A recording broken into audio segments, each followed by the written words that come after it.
എന്റെ വണ്ടിമ കളിക്കണ്ട വീഡിയോ എടുക്ക്. അതിന്ന് നാളെ പേരെ കംപ്ലീറ്റ് താമർത്തണം. എന്റെ പേരടക്കം വിളിക്കും വന്നി. മലപ്പുറം തിരൂർ പുറത്തൂരിൽ ലഹരി മാഫിയയുടെ അഴിഞ്ഞാട്ടം. വടിവാൾ ഉൾപ്പെടെയുള്ള മാരകായുധങ്ങളുമായി വീട്ടിൽ കയറി നടത്തിയ ആക്രമണത്തിൽ യുവാവിന് ഗുരുതരമായി പരിക്കേറ്റു. ചിറക്കലങ്ങാടി പുളക്കൽ കുഞ്ഞിമുഹമ്മദിന്റെ വീടിന് നേരെയാണ് ഇന്ന് പുലർച്ചെ 2 മണിയോടെ ആക്രമണമുണ്ടായത്. ആക്രമണത്തിൽ കുഞ്ഞിമുഹമ്മദിന്റെ മകൻ ഫൈസലിനാണ് തലയ്ക്ക് പരിക്കേറ്റത്. തടയാൻ ശ്രമിച്ച മറ്റൊരു മകൻ റസാഖിനും പരിക്കേറ്റിട്ടുണ്ട്.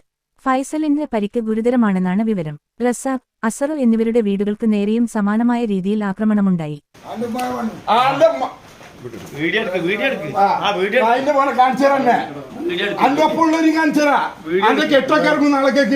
എന്റെ വണ്ടിമ കളിക്കണ്ട. വീഡിയോ എടുക്ക്. അതിന്ന് നാളെ പേരെ കംപ്ലീറ്റ് താമർത്തണം. എന്റെ പേരടക്കം വിളിക്കും വന്നി. നാളെ ചെയ്യാം. വീഡിയോ എടുക്ക്. വീഡിയോ എടുക്കാം.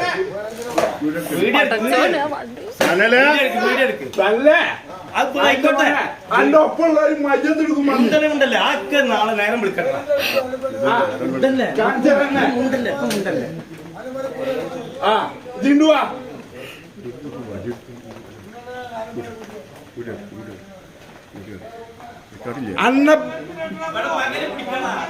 അന്റെ കെട്ടറും കൂടെ പന്നി അപ്പൊ കാണിച്ചരാ.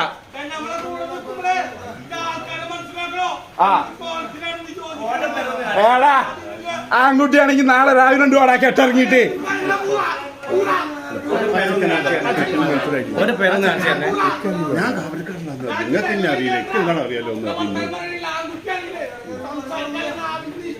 രാവിലെ 2 വാടാ ജി ആൺകുട്ടിയാണെങ്കിൽ എന്റെ എം ഡി എം അടിച്ചിട്ടല്ലേ വരല്ലേ. ആൺകുട്ടിയായിട്ട് രാവിലെ പട്ട പകല്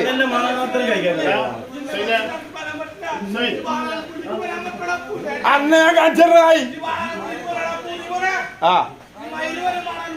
രാവിലെ 2 വാ.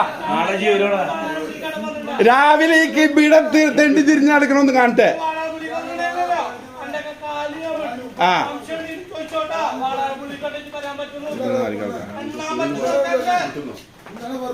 അനക്കുള്ള രാവിലെ എപ്പോഴല്ല പോയിക്കോ.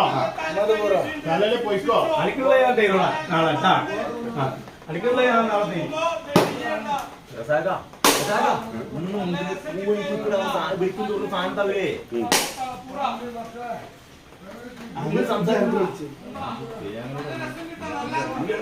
വീട്ടുപറമ്പിൽ പാർക്ക് ചെയ്തിരുന്ന 3 ബൈക്കുകൾ അക്രമിസംഘം അടിച്ചു തകർത്തു. പ്രദേശത്തെ കുപ്രസിദ്ധ കുറ്റവാളിയായ പേട്ടൂർ സനൽ എന്ന പല്ലൻ സനലിന്റെ നേതൃത്വത്തിലുള്ള സംഘമാണ് ഈ ക്രൂരക്ക് പിന്നിൽ.